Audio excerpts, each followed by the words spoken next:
छोड्यौ बासमा पढ्न बाहिर गए भन्दै सुसायौ जब केही वर्ष त हो भनेर सहजै स्वीकार मान्यौ तब आमाको मनभित्रको जलनले बग्दो छ खातर बिर्सी जन्म थलो उतै छ रमिता के लाज लाग्दैन र बित्दो 5-6 वर्ष हेर जसरी काट्यौं कहाली अति छोरा आउँछ ढुक्क हुन्छ मनमा भन्दै सम्हाल्यौं कति आफ्नो धर्म चटक्क भुल्छ जसले के पुत्र मान्नै छ र बिर्सी जन्म थलो उतै छ रमिता के लाज लाग्दैन र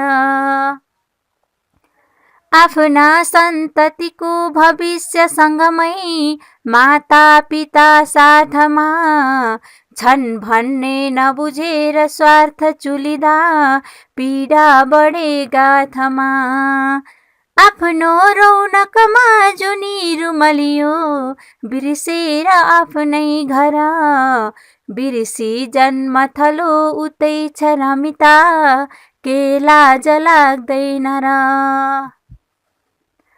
के को सान भयो र सापट गरी किन्दै उतै मोटर के को मान भयो र जीवन भरै डुब्दै ऋणैमा घर अप्ठेरो घरको छ खात कति हो भन्नै कहाँ सक्छु र बिर्सी जन्म थलो उतै छ रमिता के लाज लाग्दैन र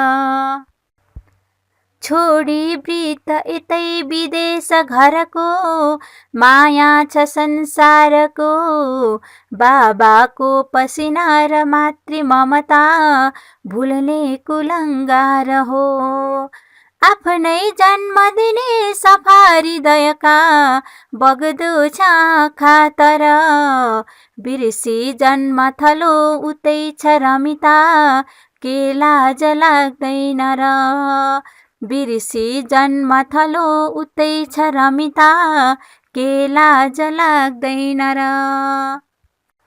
नमस्कार अनि शुभ प्रभात।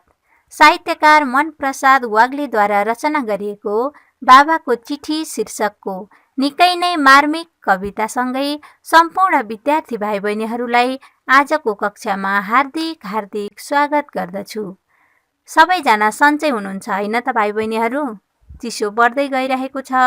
तातो खाएर न्यानो भएर नेपाली कक्षाको लागि तयार भएर बस्नुस् है त। तपाईले अहिले सुनिरहनु भएको आवाज नेपाल भाषा एकेडेमीका निमित्त अनक मिडियाको प्रस्तुति नेवा एफएम 106.6 मेगाहर्ज रेडियोको हो।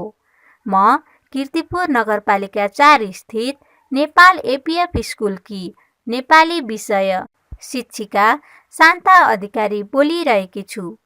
सधैँको आइतबार जस्तै आज पनि म यस रेडियो कार्यक्रममा कीर्तिपुर नगरपालिकाद्वारा सञ्चालन गरिएको रेडियो शिक्षा कार्यक्रम अन्तर्गत कक्षा 8 को नेपाली विषयको रेडियो शिक्षा कार्यक्रम लिएर तपाईहरूमाझ उपस्थित भइसकेकी छु।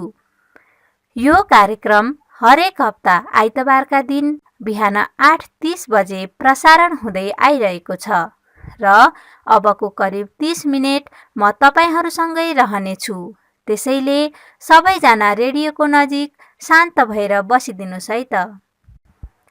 विद्यार्थी भाइ बहिनीहरू, गत हप्ताको कक्षामा हामीले पाठ 21 मा रहेको सर आइज्याक न्युटनको जीवनी पढेका थियौं। सर आइज्याक न्युटनको व्यक्तिगत जीवनका साथै उनले विश्वलाई अचम्मित पार्ने गरी गरेका खोज, अनुसन्धान एवं आविष्कारहरूका बारेमा चर्चा परिचर्चा गरेका थियौं। आजको कक्षामा भने हामी पाठ 22 मा रहेको स्वाभिमान शीर्षकको कथा पढ्न गइरहेका छौं।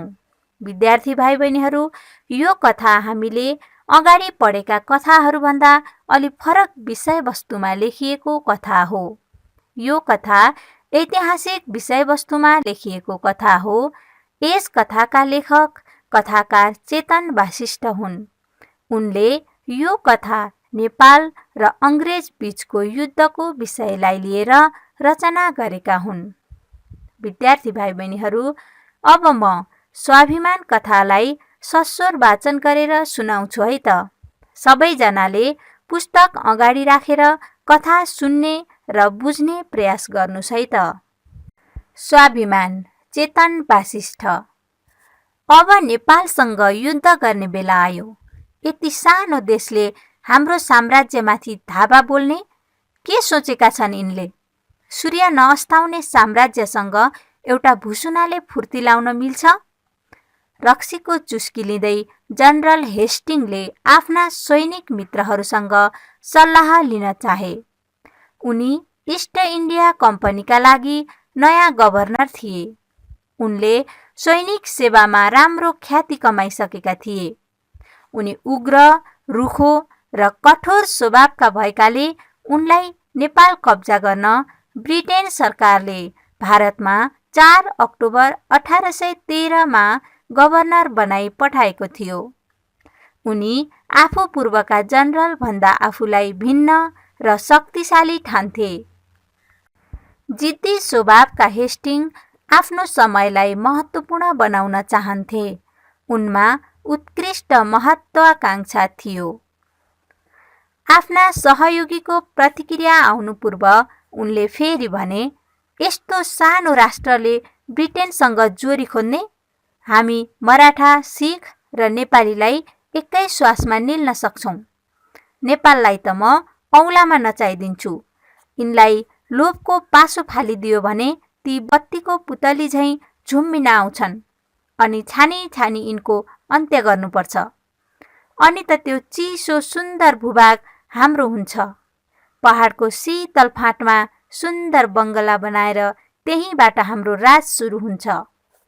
त्यहाँको जंगलको काठ ल्याएर इस्ट इन्डिया कम्पनीका हरेक ठाउँमा रेल कुदाउनुपर्छ। हेस्टिङले मनमनै आफूले नेपाल जितिसकेको कल्पना गर्दै मनको लड्डु घिउसँग खाए अनि रक्सीको प्याला उचाल्दै राक्षसी हाँसोले क्याम्प नै उचाले। लर्ड, यो समय नेपाल हान्न उपयुक्त छ। मेजर ब्राडशाहले सिक्किम, पटना, गोरखपुर र कुमाऊको सबै वस्तुस्थिति बुझिसकेका छन्। उनलाई हाम्रो जासुस भनी कसैले चिनेका पनि छैनन्। रामनगरका तेजपाल, भुटानका देवराजा, बाराको किसान तेली, गढवालका संसारचन्द, कुमाऊका हर्षदेव जोशी र पाल्पाका तिवारीलाई उनले आफ्नो बनाइसकेका छन्। यो नेपाल विरोधी संगठनमा अरू पनि आउँदैछन्। आखिर धन देखेपछि को फस्दैन र? हामीले भत्ता दिएपछि तिनले पनि काम गर्नु पर्यो नि। खुब राष्ट्रवादी भन्छन्, तर हाम्रो पैसा लिएर आफ्नै देशको गुह्य खोल्छन् बिचाराहरू। एक सैनिकले आफ्ना कुरा खोल्यो। जासुस ब्राडशाहको कुरा गर्ने ऊ पनि रक्सीले मातिसकेको थियो। लर्ड हेस्टिङले फेरि भने, हामीले हाम्रो साम्राज्य विस्तार गर्नु छ। त्यसैले साम, दाम, दण्ड भेदको प्रयोग गर्नुपर्छ। नेपाल हुँदै तिब्बतसम्म व्यापार गर्न पाए हामी बिस्तारै चीन र मङ्गोलिया पुग्न सक्छौं। नेपालीहरू वचन र कर्ममा पक्का छन्। नेपालीहरू वचन र कर्ममा पक्का छन्। किनलक, जेम्स लोगन, कर्कप्याट्रिक, नक्स, हियर्से र ब्राडशाहले समेत नेपाललाई फसाउन सकेका छैनन्। नेपाल दरबार हाम्रो विरोधी छ। युद्ध बाहेक अरू उपायले यिनलाई जित्न सकिएला जस्तो छैन। नेपोलियन पेनिन्सुलर युद्धमा फसेपछि हामीलाई फ्रान्सको डर पनि छैन। हाम्रो सेना फुर्सद छ। मौका आउँछ, पर्खदैन। त्यसैले यही सुन्दर मौकामा हामीले हाम्रो रगत दिएर इङ्ल्यान्डको शान बढाउनु पर्छ। यतिखेर पश्चिमतिरका रजौटा पनि नेपाल विरोधी बनेका छन्। यही बेला युद्ध छेड्न नसके नेपाल हामी र हाम्रो राजधानीको खतरा बन्नेछ। सके नेपाल लिनुपर्छ, नसके पनि यसलाई पहाडमा सीमित राख्नुपर्छ। सके नेपाल लिनुपर्छ, नसके पनि यसलाई पहाडमा सीमित राख्नुपर्छ। यसैले साथीहरू, हामीले त्यो चिसो र धनी मुलुक हाम्रो पार्नै पर्छ। सबै अङ्ग्रेजहरूले होमा हो जनाए। रक्सीको अन्तिम चुस्की लिएर उनीहरूले सुत्ने तरखर गरे। यता नेपाल प्रबल हिमाली राष्ट्र निर्माण गर्न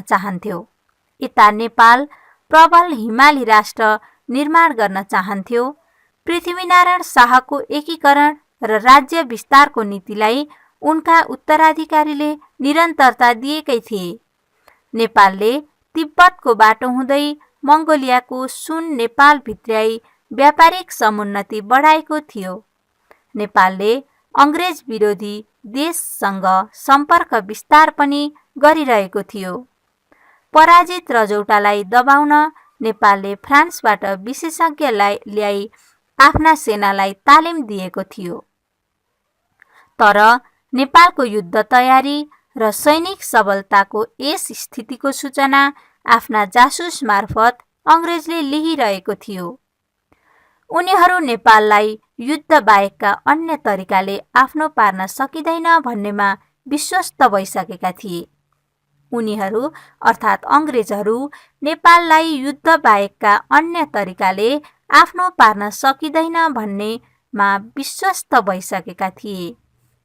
भित्रभित्रै उनीहरू कूटनीति रच्दै थिए। उनीहरू सिमानाको विवाद सिर्जना गरेर नेपाल विरुद्ध युद्ध छेड्न चाहन्थे। अङ्ग्रेजको कूटनीति राम्रोसँग बुझेका भीमसेन थापा अङ्ग्रेज विरोधी थिए। अङ्ग्रेजको कूटनीति राम्रोसँग बुझेका भीमसेन थापा अङ्ग्रेज विरोधी थिए। उनी मराठा, सिख, ग्वालियर, तिब्बत र चीनसँग सहयोग लिएर अङ्ग्रेजलाई एसियाबाटै धपाउन चाहन्थे। उनी हतियारमा कमजोर भए पनि आत्मबल र बाहुबलले युद्ध जितिन्छ भन्ने ठान्थे। अङ्ग्रेजको तयारी पक्षमा भने नेपाल पूर्व सूचित थिएन। अङ्ग्रेजहरूले युद्धको तयारी पनि गरिरहेका थिए। हेस्टिङकै योजना अनुसार अङ्ग्रेजले आफ्नो युद्ध नीतिको प्रारम्भिक प्रयास स्वरूप रौतहटका 22 गाउँ र शिवराज अनि बुटवलमा सीमा खिचलो निकाल्यो। उसले ती भूभाग आफ्नो भएको दाबी गर्दै 25 दिनभित्र खाली गर्न 11 मार्च 1814 नेपाललाई पत्र पठायो। उसले ती भूभाग आफ्नो भएको दाबी गर्दै 25 दिनभित्र खाली गर्न 11 मार्च 1814 नेपाललाई पत्र पठायो। उसले उक्त समयावधिभित्र भूभाग खाली नगरे युद्ध गर्ने चेतावनी पनि दियो। पत्र पाउनासाथ नेपाल दरबारमा सनसनी फैलियो। अब नेपालसँग उक्त भूभाग छाड्नु वा अङ्ग्रेजसँग युद्ध गर्नु बाहेकका विकल्प थिएनन्। राष्ट्रवादीहरू मर्न तयार हुन्छन्, तर अर्काको अपमान सहेर शिर झुकाई राष्ट्रघाती काम गर्दैनन्। राष्ट्रवादीहरू मर्न तयार हुन्छन्, तर अर्काको अपमान सहेर शिर झुकाई राष्ट्रघाती काम गर्दैनन्। अङ्ग्रेजको यस पत्रले नेपालीको नसामा रगत उम्ल्यो। भीमसेन थापा असाध्यै क्रुद्ध भए र रिसले दारा किटे। परिस्थितिको सामना गर्ने उद्देश्यले उनले तत्काल भारदारी सभा बोलाए। दरबारमा अङ्ग्रेजको पत्र अनुसार भूभाग छाड्ने वा युद्ध गर्ने पक्षमा छलफल सुरु भयो। अमरसिंह थापा, चौतरिया बमसा, राजगुरु रङ्गनाथ पण्डित, काजी दलभञ्जन पाण्डे युद्ध नगर्ने पक्षमा उभिए। उनीहरूका विचारमा विश्वव्यापी युद्ध लडेको अनुभवी अङ्ग्रेज सेनासँग युद्ध गर्नु भूल हुन सक्थ्यो। नेपालसँग सेना, हात हतियार र रसद पानी युद्धस्थलमा पुर्याउने समस्या थियो। नेपालले भर्खरै सङ्गठित राष्ट्र भएकाले शक्तिशाली ब्रिटेनसँग युद्ध गर्नुभन्दा आन्तरिक सबलतामा ध्यान दिनु बुद्धिमानी ठहर्थ्यो। नेपाल भर्खरै सङ्गठित राष्ट्र भएकाले शक्तिशाली ब्रिटेनसँग युद्ध गर्नुभन्दा आन्तरिक सबलतामा ध्यान दिनु बुद्धिमानी ठहर्थ्यो। यस बेला युद्ध गर्नु भनेको स्वतन्त्रतामाथि खेलवाड गर्नु मात्र हुन सक्थ्यो। स्थितिको आकलन गर्दै रङ्गनाथ पण्डितले भने, हामी अङ्ग्रेजसँग युद्ध गर्न सक्दैनौँ, बरु उनीहरूले मागेका भूभाग दिएर अङ्ग्रेजलाई शान्त पारौँ। आफ्नै टाउकामा आफैले बन्चरो हान्नु ठिक होइन। रङ्गनाथले यति मात्र के भनेका थिए, भीमसेन थापा राता राता आँखा पारेर जुरुक्क उठे। म्यानमा राखिएको तरबार भित्र बाहिर गर्दै उनले भने, के कुरा गर्नुहुन्छ तपाईहरू? पराईले माग्यो भन्दैमा आफ्नै आमालाई अर्काको हातमा सुम्पने? आज बुटवल माग्नेले भोलि राजधानी माग्छ। म मेरो देशको एक टुक्रा भूभाग ती गौराङ्गलाई कदापि सुम्पने छैन। युद्ध गर्नुपर्छ, तपाईहरू मार्न र मर्न तयार हुनुहोस्। सभामा सन्नाटा छायो। आखिरमा नेपालले स्वाभिमानका लागि युद्ध नै स्वीकार्यो। फलस्वरूप 1 नोभेम्बर 1814 का दिन नेपालका तर्फबाट अङ्ग्रेज विरोधी युद्ध छेडियो। कस्तो लाग्यो त विद्यार्थी भाइ बहिनीहरू स्वाभिमान कथा? एकदमै मन पर्यो होइन त? देश प्रेमको भावनाले ओतप्रोत भएको यस कथामा नेपालीहरू कति स्वाभिमानी छन् भन्ने कुरा देखाउन खोजिएको छ। विद्यार्थी भाइ बहिनीहरू, यसरी यस कथामा गभर्नर हेस्टिङले आफ्ना सहयोगीहरूको मनोबल उठाउन उत्तेजक कुरा अघि सारेका थिए। नेपाल सुन्दर देश हो, तर नेपालीहरू गरिब र कमजोर भएकाले उनीहरू अङ्ग्रेजका अगाडि पर्नासाथ तत्काल आत्मसमर्पण गर्छन् अनि नेपाल अङ्ग्रेजको अधीनमा आउँछ भन्ने हेस्टिङको भ्रम थियो। त्यसैले उनी नेपालको शासक बनेर रमाइला कल्पना गर्थे। यो पनि उनको मनको लड्डु घिउसँग खाइरहेको कल्पना थियो। नेपाललाई औलामा नचाउन सकिने नेपालीलाई लोभको पासो फालिदियो भने बत्तीको पुतली झैँ झुम्बिने र त्यसपछि छानी छानी नेपालीहरूको अन्त्य गरेर जनरल हेस्टिङले नेपालको सुन्दर भूभाग आफ्नो हुन्छ भनेर भनेका थिए। तिब्बतको बाटो भएर मङ्गोलियाको सुन नेपाल भित्र्याउने, अङ्ग्रेज विरोधी देशसँग सम्पर्क विस्तार गर्ने र फ्रान्सबाट विशेषज्ञ ल्याई आफ्ना सेनालाई तालिम दिने कार्यहरू नेपालले समुन्नतिका लागि गरिरहेको थियो। जनरल हेस्टिङको योजना अनुसार अङ्ग्रेजले रौतहटका 22 गाउँ शिवराज र बुटवल आफ्नो भएको दाबी गर्दै 25 दिनभित्र खाली गर्नु भन्ने चेतावनी पत्र दरबारमा आएपछि नेपाल दरबारमा सनसनी फैलियो। रङ्गनाथ पण्डितले, हामी अङ्ग्रेजसँग युद्ध गर्न सक्दैनौँ, उनीहरूले मागेका भूभाग दिएर अङ्ग्रेजलाई शान्त पारौँ, आफ्नो टाउकामा आफैले बन्चरो हान्नु ठिक होइन भनेपछि भीमसेन थापा राता राता आँखा पारेर उठे। भीमसेन थापाले रङ्गनाथलाई शत्रुले माग्यो भन्दैमा आफ्नै आमालाई सुम्पन सकिँदैन। आज बुटवल माग्नेले भोलि राजधानी माग्छ। देशको एक टुक्रा जमिन पनि अङ्ग्रेजलाई दिनु हुँदैन। युद्ध गर्नुपर्छ, तपाईहरू मार्न र मर्न तयार हुनुहोस् भने। जनरल हेस्टिङ जस्ता अत्यन्त चतुर र दुस्साही अङ्ग्रेजहरू नेपाल जस्तो सुन्दर देशलाई आफ्नो कब्जामा पार्न चाहन्थे।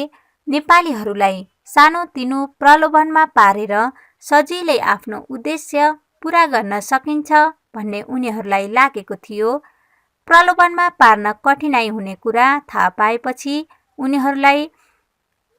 उनीहरूले नेपालको केही भूभाग दाबी गरे। भूभाग नसुम्पिए युद्धका निम्ति तयार रहन पनि चेतावनी दिए। यस घटनाले नेपाल दरबारमा खैला बैला मच्चियो। रङ्गनाथ जस्ता केही स्वार्थी र कमजोर मानसिकता भएका व्यक्तिले अङ्ग्रेज जस्तो शक्तिशाली शत्रुसँग लड्नुको सट्टा उनीहरूले दाबी गरे अनुसारको भूभाग फिर्ता गर्ने कुरा गरे।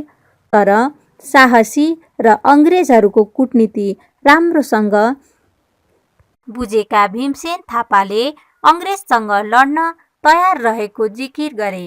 आखिरमा भीमसेन थापाकै जित भयो। त्यसैले शत्रुका अगाडि झुक्न नहुने र परिआएका खण्डमा मर्न पनि तयार हुनुपर्ने देशभक्तिपूर्ण सन्देश यस कथाले दिएको पाइन्छ। नेपाल सुन्दर पहाडी मुलुक हो। यसको सुन्दरताले सबैलाई लोभ्याउने गर्दछ। गर्मीले पाकिरहेका अङ्ग्रेजहरूलाई नेपालका सुन्दर पहाडी भूभागले खुबै लोभ्याएको थियो। उनीहरूका आँखा नेपालको सुन्दर पहाडी भूभागमा परेको थियो। अङ्ग्रेजहरू पहाडका शीतल अनि मनोरम फाँटमा सुन्दर बङ्गला बनाउने र राज्य सञ्चालन गर्ने सोचमा रहेका थिए। उनीहरूलाई एकातिर प्रशस्त आनन्द लिन सक्ने कुराले आकर्षित गरिरहेको थियो भने अर्कातिर आफ्नो साम्राज्य विस्तार गर्ने कामलाई पनि अगाडि बढाउन सकिने सोच आइरहेको थियो। नेपाल प्राकृतिक हिसाबले अत्यन्त सुन्दर मुलुक हो। खासा अनि साम्राज्यवादी अङ्ग्रेजहरू यस्तो सुन्दर भूभागलाई आफ्नो पार्न र त्यहीबाट राज्य गर्न चाहन्थे। तर स्वाभिमानी नेपालीहरूले उनीहरूको सपनालाई चकनाचुर पारिदिए। नेपालले पनि आफ्नो समुन्नतिको लागि प्रतिकूल राष्ट्रिय र अन्तर्राष्ट्रिय परिस्थितिका बावजुद धेरै कामहरू गरिरहेको थियो। नेपालले आफ्नो समुन्नतिका लागि तिब्बतको बाटो हुँदै मङ्गोलियाको सुन नेपाल भित्र्याई अन्तर्राष्ट्रिय क्षेत्रमा व्यापारको पहुँच बढाएको थियो। त्यस्तै अङ्ग्रेज विरोधी देशसँग सम्पर्क विस्तार गरी आफ्ना राष्ट्रमाथि कसैले धावा बोल्न नसकोस् भनेर सतर्कता र कूटनीति अपनाएको थियो। पराजित रजौटालाई दबाउन फ्रान्सबाट विशेषज्ञ ल्याई आफ्ना सेनालाई तालिम पनि दिएको थियो। नेपालको आफ्नो समुन्नतिका लागि राष्ट्रिय र अन्तर्राष्ट्रिय वातावरणलाई आफ्नो अनुकूल बनाउन निकै उदाहरणीय कामहरू गरिरहेको थियो। त्यसैले पनि राष्ट्रवादी भीमसेन थापा आफ्नो देशको लागि मर्न र मार्न तयार भए। साथै आफ्ना सिपाहीहरूलाई पनि देशको लागि मर्न र मार्नको लागि तयार हुनको लागि आदेश दिए। विद्यार्थी भाइ बहिनीहरू, यसरी अन्त्यमा म के भन्न चाहन्छु भने स्वाभिमान कथा चेतन वशिष्ठद्वारा लिखित ऐतिहासिक कथा हो। तन मन वचनले र कर्मले सच्चा राष्ट्रभक्त बन्नु पर्दछ। मातृभूमिको रक्षाका लागि प्राणको आहुति पनि दिन पनि तयार हुनु पर्दछ। पछि हट्नु हुँदैन। आत्मबल बलियो छ भने हतियारलाई पनि परास्त गर्न सकिन्छ भन्ने सन्देश स्वाभिमान कथाले दिन खोजेको छ। हस्त विद्यार्थी भाइ बहिनीहरू, आजको कक्षाको निर्धारित समय समाप्त भएको हुनाले म आजको पाठ यही अन्त्य गर्न अनुमति माग्दछु। आगामी हप्ता यही समयमा पुनः भेट्ने बाचाका साथ आजलाई म शान्त अधिकारीलाई अनुमति दिनुहोस्। धन्यवाद। यहाँहरूको दिन शुभ रहोस्।